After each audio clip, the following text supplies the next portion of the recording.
We're joined by Jackson Hsieh of UBS to discuss some of the developments in the REIT debt market. Jackson, how do you see the debt market shaping up for REITs in the next 6 to 12 months? Well, financial companies have obviously re-equitized. The cost of borrowing for banks and Wall Street firms have come in dramatically since March. And that has been the same case in real estate companies. So if they saw widening in the 800 area, now they're in the 350 to 300 area in terms of credit protection pricing, which is very important. As it relates to access to unsecured bond markets, there's been a proliferation of offerings, in the bond market, as you know, and there's quite a bit of demand for that paper. I think it's a positive, positive step, definitely in the right direction, but clearly not enough to really solve some of the bigger problems that are looming out there.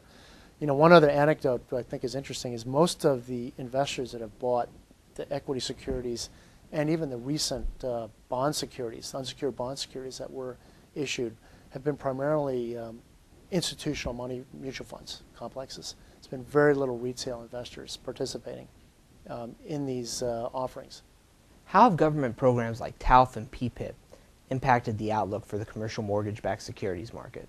The programs in concept are very good because what they're effectively doing is incentivizing new buyers to come in to buy AAA, highly investment grade portions, of, in effect, CMBS bonds or restructured CMBS bonds. The problem with fundamentally though is that the borrowing base, for someone that wants to do a new loan today, there's very few people that really want to borrow 45% to 50% LTV on current asset values. I mean, the real problem is you have people that have, debt financing on assets that were maybe put on in 2006, 7, or 8, maybe even, at much higher valuations. And so PPIP and TALF don't really address that subset of, borrowers.